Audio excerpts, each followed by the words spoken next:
Hi friends, looks like my setup for the hydroponics is ready.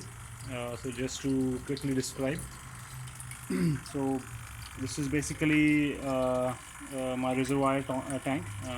There will be a lid on it later. It has about 60 liters of water, and then there is a submersible pump. Not sure if you can see it right there.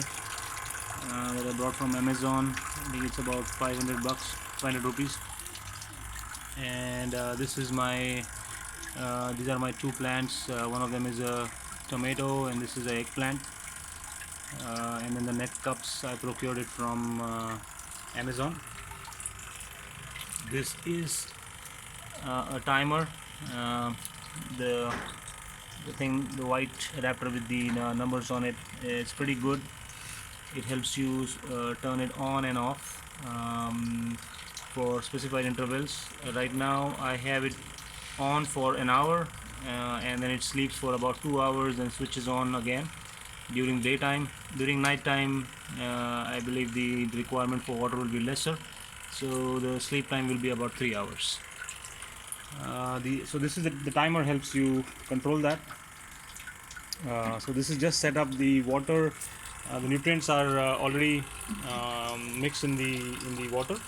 I'm using the City Greens hydroponics nutrients, and I used the chart which describes the amount of liquid that is required for 60 liters. So I will keep you guys updated with the progress. So far it looks good. There is These plants were planted there about 2 hours ago. I don't see any wilting of the leaves, or plant still looks healthy, so should be good. And inside this tank, let's try and lift this.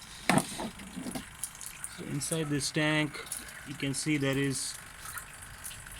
Not sure if you can see it. So yeah, so there is a pipe which is just at the level of the height of the net pot, and as soon as the water fills up to that level, it will basically drip down back into the main reservoir. Ira, say hello. Ira, hello. Okay.